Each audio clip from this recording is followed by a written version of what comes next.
Success and equity. You'll find them at BC. Success is what you want. Equity is when we give you the tools and help to get that success. It doesn't matter who you were before. We're here to level the playing field and create a fair world where you can succeed no matter who you are, what you look like, or where you were before. We'll tell you how on BC TV.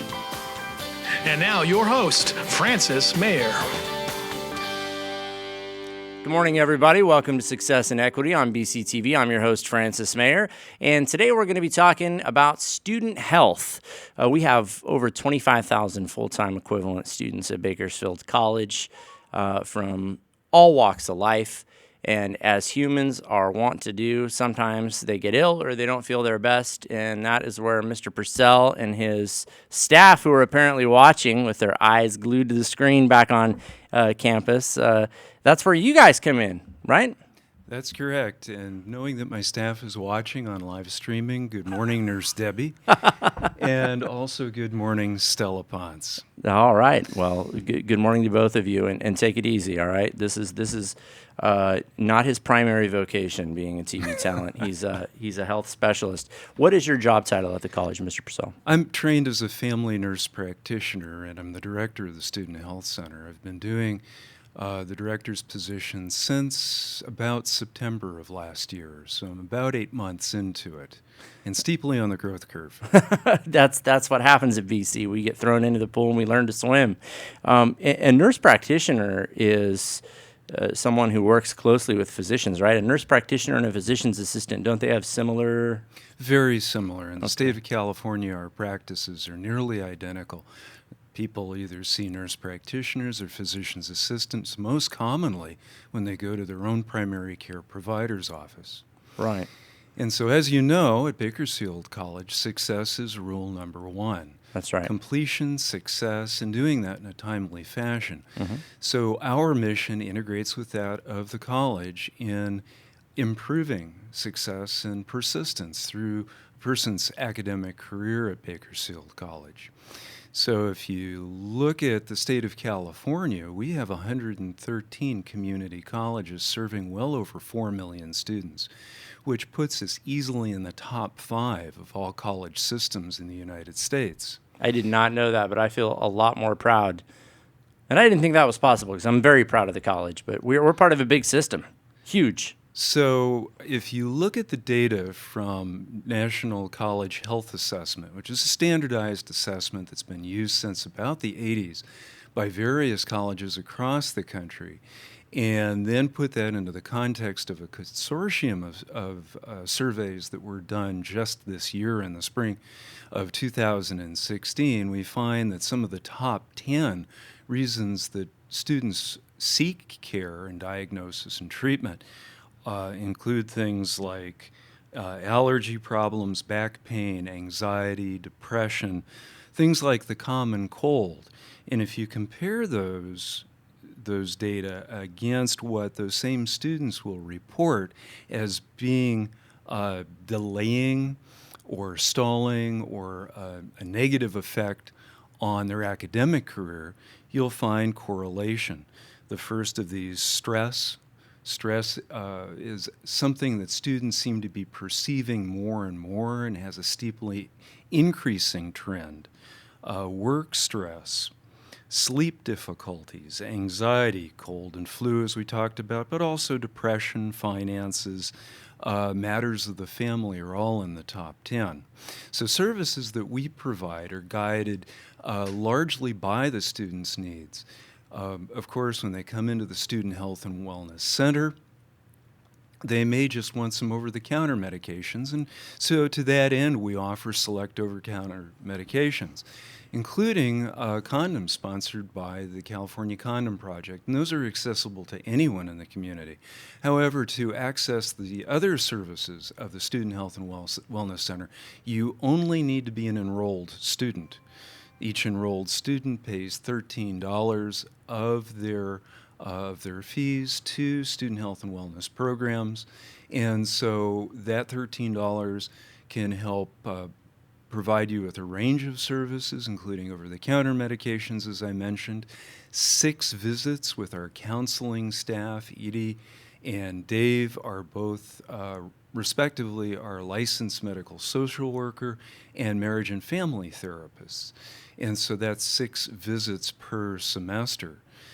The other side, what I call the clinical or medical treatment side, which is mine, where I'm the sole provider, is also 6 visits. And so when you're considering utilizing my or the counseling staff services, particularly for me, think urgent care. So the services, the context of services that I provide are things like sinus infections, sore throats, urinary tract infections, things that mirror the acute or immediate health care needs of a student.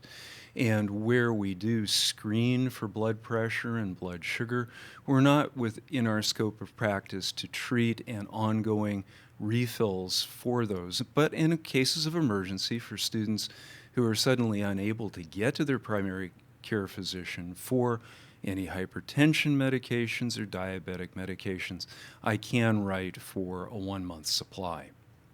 And there are students who might not have seen a doctor in many years. I remember my cousin a few years ago told me that he hadn't been to a doctor's office in like 5 or 6 years. And I was like, dude, you're in your 30s now. You probably want to jump on that and make sure that you're not, a ticking time bomb, as it were. But things that a student might try to tough out, like a urinary tract infection or a sinus infection, those can cause you to miss class. That's correct. And if you're on a compressed schedule or it's a class you only attend 1 or 2 days a week, that could be a huge setback. So we want to stay on top of that, and we don't want people to think, oh, it's not that big of a deal. I'll blow it off. They should take advantage of those 6 visits. What you say is absolutely true about the compressed time frame, and I hear this over and over again as I get feedback from students about their specific needs, what they enjoy about the Student Health and Wellness Center, and why they don't oftentimes go to their assigned primary care physician.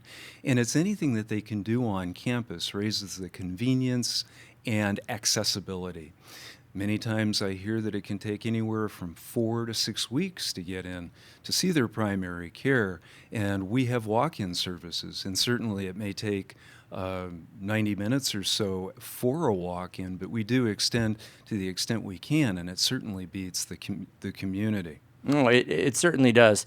And you said that you think students or research reflects that students are perceiving stress more now, and isn't that kind of reasonable? Because a lot of our students at Bakersfield College are juggling a number of responsibilities. First of all, being a full-time student is not easy. You went to school to be a nurse practitioner. And then some of them have families or maybe young children that they're caring for and have to negotiate childcare for. And a lot of them are working part-time jobs. So that is a lot to do, right? That is absolutely the key substance of what students are experiencing. Considering, too, the needs of community college students are somewhat different than, say, Cal State or University of California students, in that their confidence oftentimes comes from the experience of their origins, and they're faced for the first time with the rigors of academic life, many times without resources to turn around and turn back to, particularly if it's a student who's first person in their family who's attending college. Right. And we've had a lot of those students on the show, and sometimes they come from families that are as supportive as they can be for the reasons that you suggested. Their parents might not understand why they're paying to go someplace instead of getting paid to go someplace. That's a job. And the students have to explain to a mom or mom and dad, I am going to get a job, but first I'm going to get a degree so that I can make more money. And they don't understand why they have to pay for books. And I think that you and I am working full-time jobs, getting back to how it's more convenient to go to the student health center. Sometimes I wish we had an employee health center because we do have to take time away from work to care for ourselves, and that can be challenging. How many students actually hit that 6-visit mark? And what do you do when they do?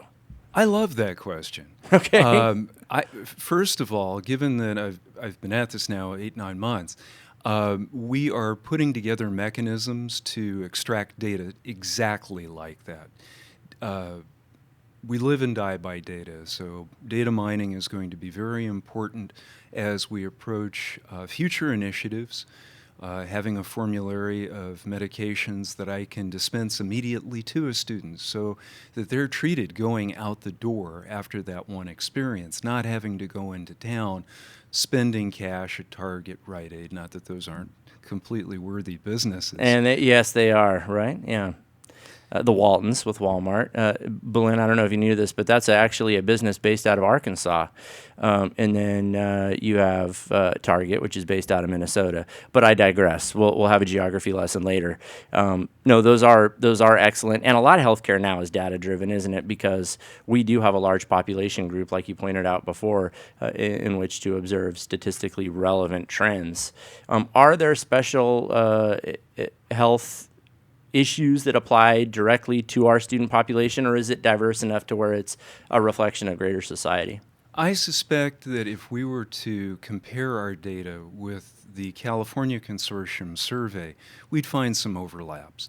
But this is a unique population, and so it deserves its own study. To that end, if all goes well, we expect in the fall of 2016 to be doing the national American College Health Assessment. I've been referring to some of the data that's been made available in the California Consortium, and so we've drawn on that data to look at our own planning and initiatives.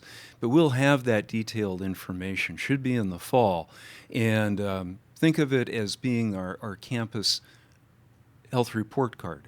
I also want to be clear that we are both the Panorama campus and the Delano campus. And so we talked about services that are available on the Panorama campus with regards to health screenings, over-the-counter medications, counseling, and medical care. But those services are also available on the Delano campus. The Delano campus at this time doesn't have a health center, but they do have a counselor who's available, and he's very resilient and flexible in meeting the students' needs. The staff in the Delano campus are singularly, not to single them away from the Panorama campus, very dedicated to students. The healthcare, the acute healthcare services are provided by Clinica Sierra Vista's Delano clinics. And one thing that I would want to point out, too, is that we have really great health care in Kern County. We have a very noble county-owned hospital in Kern Medical Center, and we have people who are dedicated to this population. And I would just want to encourage any student who's dealing with health issues to take advantage of what you're offering, because you're doing a bang-up job. You're taking a really advanced approach to this and collecting information and really trying to shape the care that you give to our student population, and we can't thank you enough for that. And also toward that end, we're having a health fair. That is correct, and that's going to be happening this Wednesday, the 13th. The kickoff is at 8 o'clock. This will be our 16th annual Student Health and Wellness Fair. It is a celebration of spring and all things health and wellness. As the World Health Organization states, the definition of health is more than the absence of disease. It's, in fact, equity. And those are two words that we use on campus, but this is expanding the applications for that word. The health fair is going to represent and showcase organizations in Kern County and the Bakersfield sphere of influence, Bakersfield itself, that lend to community health. So not just the population of the Bakersfield College campuses, but the community as whole. This will be the first year that we'll have keynote speakers. Vice President Nan will be opening us at, I believe, 8:30. Ooh, now I've forgotten my critical information. Don't worry too much, because you're going to be out there for a few hours, and there's going to be a lot of stuff for people to do and take advantage of. And really, you do want to show up early and catch the whole thing, because Vice President Nan Gomez-Heisberg is an act you don't want to miss. But you're also going to be offering services like HIV testing, right? That is correct. So there will be screening for some sexually transmitted diseases, also now called sexually transmitted illness. We'll be screening blood sugars, and we'll be doing blood pressures, and this is where I get my shameless marketing plug out to Allied Health in particular, and the nursing program. And our nursing program is the best in the county. I mean, not to kick dirt on anybody else, but that is an awesome facility. And if you haven't had a chance to visit it because you're not enrolled in the program or you just don't obsessively tour the campus like I do, you'll be stunned. It looks like they have an actual hospital floor in there. I mean, I was shocked the first time I walked in there. There are hospital beds, there are IV drips, there's all this stuff set up, and I had to do like a triple take. It was like a movie set. I mean, it looks very accurate. That is cutting edge instruction. These called simulation labs are being used in medical schools, allied health programs across the country. And so ours is cutting edge. It's not just my blind renegade pride. It really is pretty awesome. It is absolutely no blind renegade pride, although I think we're all entitled to that. Also, I wanted to put out some the news of two other speakers that will be the first this year is Director Matt Constantine of Kern County Public Health, who will be talking to campus health as well as community health. And then finally, Eileen Eggert of Kern County Mental Health. And Eileen was going to be on the show this morning, and unfortunately, she's not able to make it because some of their hotline workers, they're a little shorthanded. But you are going to talk to us coming up next year about suicide awareness and prevention. It's a problem that people do not like talking about, and boy, did I find that out this week, or this past week, when I did my research and reached out to some of my media colleagues and didn't get the exact reaction that I expected. But I'll tell you about that when we come back, because talking about it and reducing the stigmas of mental illness and suicide is part of reducing the risk in beating this thing down. But I'm going to leave that to people smarter than me. When we come back, there's more Success and Equity on BCTV next.